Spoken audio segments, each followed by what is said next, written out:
let's say there's something going on at your workplace and you need to object to it because it's driving you crazy, and you talk it over with your wife so that you've got your head screwed on straight. You say, oh, I've got to say something.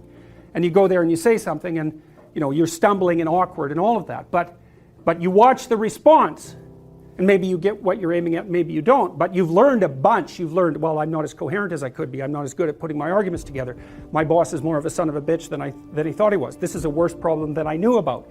It's like differentiated. So now the landscape is higher resolution, and so are you. Well, so good, so maybe you're a little bit better prepared the next time you have to do that.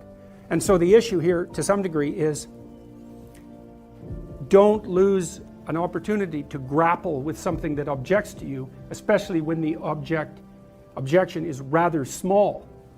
Because that's something you say, well, I can put up with it. It's like, fair enough, like you don't want to make everything into a war. I usually use a rule of 3. If we're interacting and you do something that I find disruptive, I'll note it.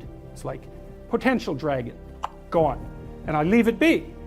And then if you do it again, I think, oh yeah, that probably wasn't merely situational, but I'll leave it be because that's still not enough evidence. But if you do it a third time, then I'll say, hey, I just noticed this. And you'll say, no, that didn't happen. And I'll say, yeah, not only did it happen, but it happened here and it happened here, and I'm not making this up. So there's something going on here, like I'm not ignoring it, and we can get to the bottom of it. And then they'll come up with a bunch of objections about why that isn't necessary, and you push those aside, and they'll come up with a few more objections, and they'll push those aside, and then usually they'll get mad or burst into tears, and if you push that aside, then you get to have a conversation. Right, and then you can solve the problem. But man, you got to be a monster, because first of all, you need 6 arguments about why their objections aren't going to stop you. And then you have to not be intimidated by the anger, and you have to not be swamped by compassion about the tears. And then you can have a conversation. And people don't do that. They won't do that.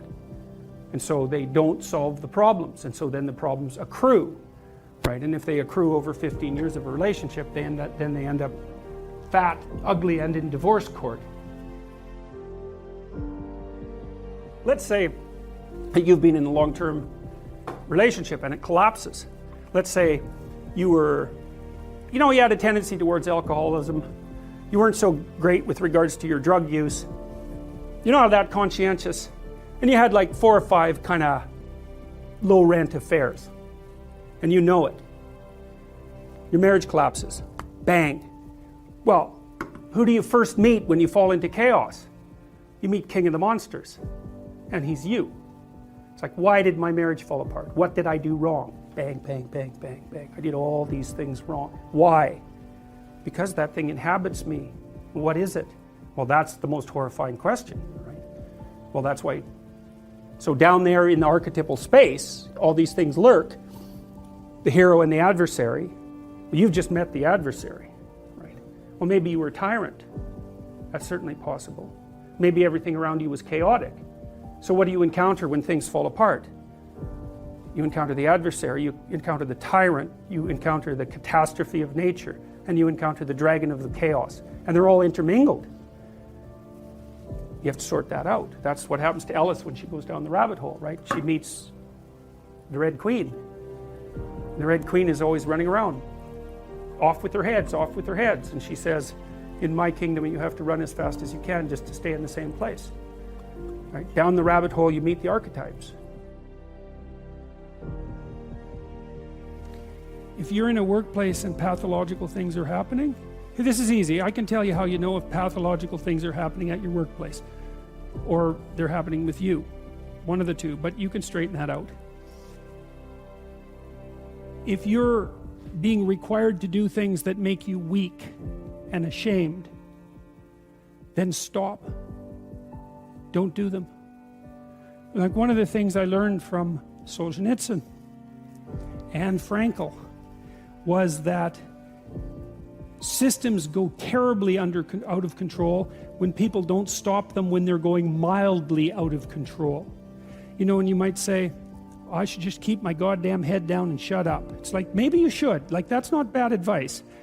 You know, you don't want to make unnecessary enemies, and you don't need any more trouble than you need. But you got to ask yourself on a day-to-day basis, what makes you think you're not selling your soul? You know, and there's so much foolishness going on in the mid-level bureaucratic world now. That's where all the tyranny seems to be focused. And the reason that it multiplies is because sensible people say nothing when they should say something. And what's so strange about that is that there are way more sensible people than people who aren't sensible. They're just not as noisy.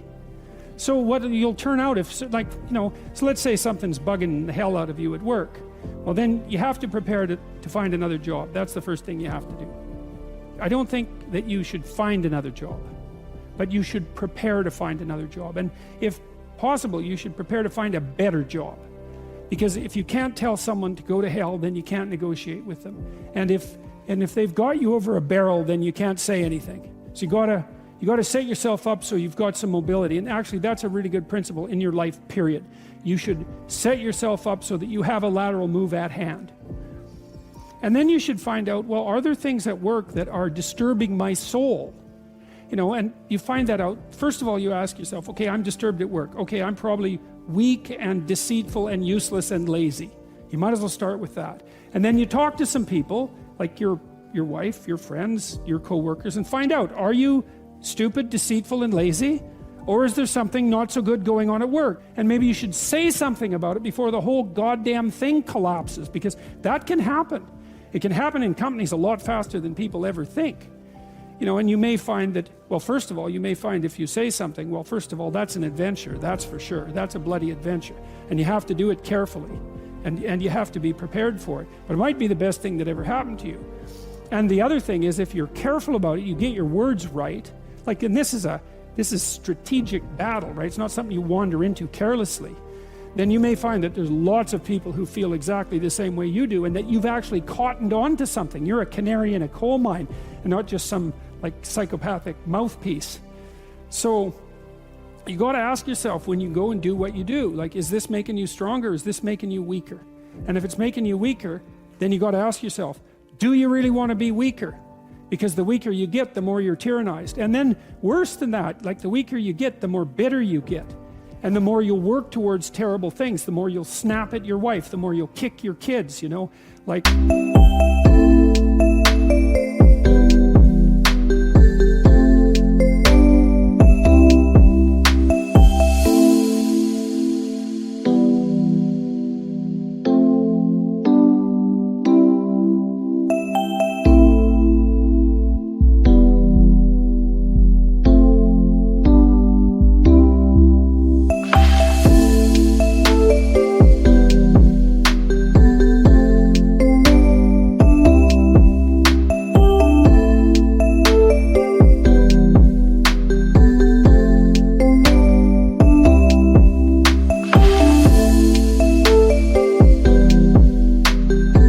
It's no joke to be tyrannized at work.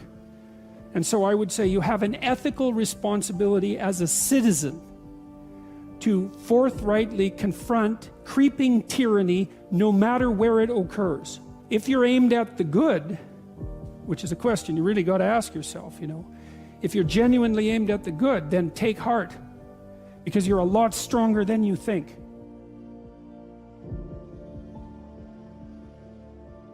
But the other thing you got to tell people is, pick your poison. You may be in a situation where you don't have a cakewalk to the Garden of Paradise. You got tyranny or famine. Those are your choices. But you get to pick which one you have. And I would say if you're being oppressed, and I mean in your soul, by what you're required to swallow at work, well, you think you're not paying a price for that? You got no self-respect, and rightly so. But worse than that, you're an agent.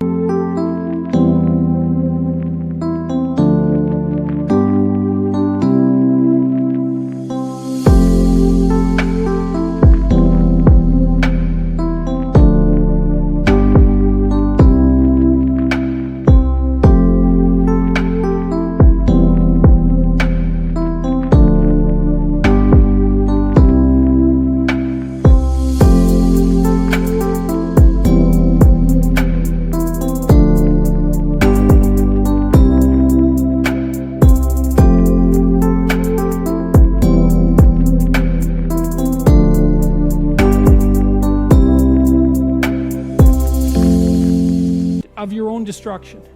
You're destroying your own ideal, and you're letting people who are weak and corrupt win. And if you stood up and stood up properly, but you have to put yourself in order to do this, at least to some degree, right? You can't do it casually. You have to do it from some position of preparedness and strength. Then what makes you think you couldn't scare them back into the corners? And that would be a good thing. And, you know, the alternative, personally, is bad because there's a psychological degeneration that goes along with it. I've seen this with many, many of the people that I've worked with who have been tyrannized in the workplace to the absolute detriment of their psychological and physical health, right? To the point of collapse, confronting these crazy, crazy things when they were sensible people. That's a terrible price to pay, man.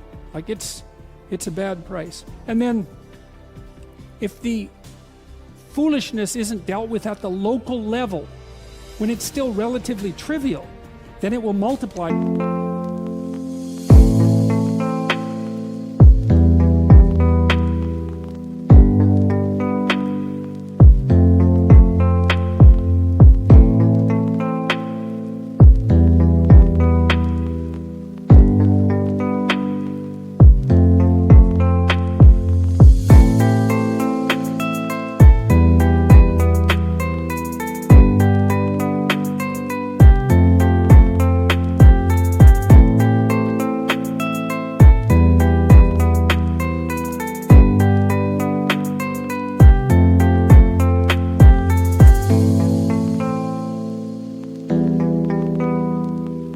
Until it's dealt with at the social level. And we're seeing signs of that already. Antifa is a good sign of that.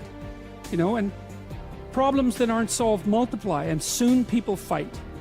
And you know, better to argue than to fight. Unless you want to fight. And some people want to fight, and I can understand why, but I wouldn't recommend it, because